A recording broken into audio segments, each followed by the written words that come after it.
Warrensburg, Missouri, at the University of Central Missouri, excited, just incredibly excited to have the opportunity today to learn some more managerial accounting. Are we not? Absolutely, absolutely. And so, but it was pointed out to me before the film started rolling that I had neglected to talk about something would have been last class period, wouldn't it? I mean, it could only have been last class period. We're only in week 2, heavens. I've only taught this episode last class period. I forgot something. And so we are going to write it on page 10. Everybody looks like everybody's got a blank page there, so let's write it on page 10. We're going to talk about prime costs. Let me get a writing utensil out so our viewing audience might know how to spell this.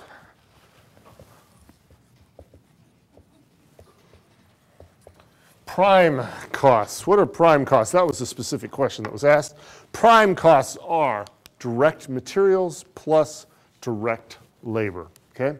Prime costs are direct materials plus direct labor. Okay? And then the other thing, it's kind of an associated conceptual notion. Conversion costs. Conversion costs. Conversion costs are calculated as direct labor plus manufacturing overhead, okay?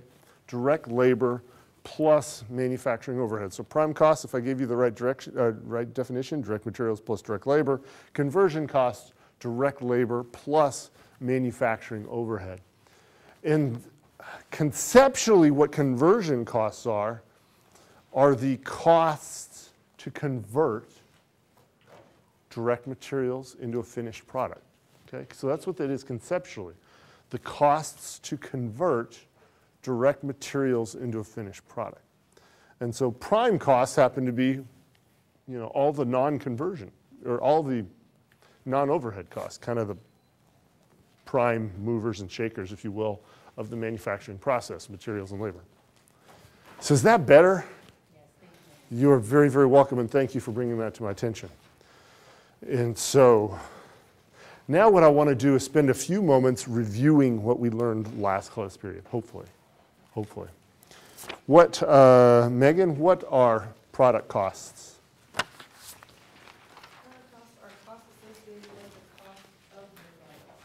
Costs associated with making a product. Costs associated with making a product. Very good. Katie? Katie is not here, is she? Katie Schnell. Ekta, tell me about period costs. What are period costs? All other costs. It's not a very fun definition, is it? But it's the one I gave you, and it's the right one. All other costs. Now, is everybody watching? Watch, watch, watch. I don't want, my intent today isn't to scare anybody. When I do that and make a big boom, Holden, Smith, what do I want you to remember and think about? About the table? What did we talk about? What did I use the table as an example of last Stuff class? you can touch. Stuff I can touch, which was the definition for? Direct materials. Direct materials. But is that the only thing I used it as an example for, Nick? All product costs, okay? So that's really the sound I want you to, that's really what I want you to associate that sound with, right? So when you hear boom,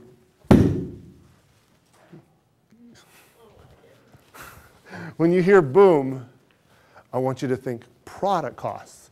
And then I can ask the question, there are 3 categories of product costs. Tyson, name the first. Direct materials. Direct materials. Robina, name the second, please. Direct labor. Tony, vote. The third, please.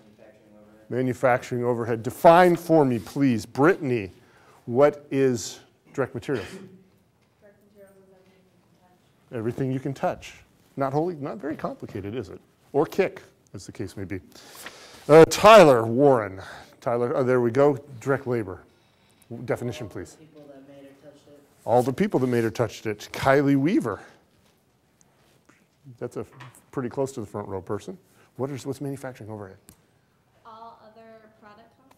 all other product costs. Precisely correct, okay? So that's what the big boom was for. Product costs. What else did we talk about last class period? What? The variable cost. Kristen Wiley. Kristen, what's a variable cost? Precisely correct. A cost that varies with the number of units produced. Brett Williams, what's a fixed cost? They remain the same regardless of the number. Remain the same regardless of the number of units produced. Direct materials, is it variable or fixed, Nicole? It's variable. Direct labor, Sarah Beatty. Variable or fixed? Variable.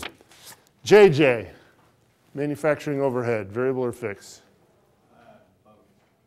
Very good answer. Yes, or both. It is both variable and fixed. What else did we talk about? Indirect material. Oh, indirect materials and indirect labor and some of that kind of stuff. Anything else? Is that a good review? Huh? Variable costing, income statement, absorption cost. Ooh, that sounds exciting. Where's Rebecca Carter? What is the variable costing income statement format? It's revenue minus variable costs equals the contribution margin minus fixed costs equals operating income. Awesome. Revenue minus variable costs equals contribution margin minus fixed costs equals operating income. Evan, what's the absorption costing income statement format? Revenue minus cost of goods sold equals gross margin minus selling and administrative expenses equals operating income. Perfect. Revenue minus cost of goods sold equals gross margin minus selling and administrative expenses equals operating income. Of course, I said it a little faster than both of them, but I've had more practice. Anything else? Oh, balance sheet. Allo. Gotta love Allo. What's the format of the balance sheet, Jeff? What is the format of the balance sheet? You don't got nothing? I forget. You forgot. Urgh. Chris, where's Chris? Chris, what's the format of the balance sheet? Assets equal liabilities plus owner's equities. Where are your handy handouts? Where are your handy handouts? It's very sad. Very good. And I would highly encourage you to handwrite those into the handy handouts when you get them. Same with the other individual or individuals. Now, are you going to get a 3-ring binder? Okay. He already promised me. I would highly encourage, of course, clearly it's not a class requirement, but I would just very highly encourage 3-ring binder. That way, important pages don't walk away, which would be very, very bad. And you'd be very sad if that happened. So I would encourage 3-ring binder, so that way the pages stay together. Okay? Now that was a pretty good review, wasn't it? I'm so sorry it takes me so long to teach it the first time. You know, I continue to work on that and try and get better. You know, if I could teach it that fast, we could just cover that much more stuff this semester. Wouldn't that be fun? Yes. Absolutely.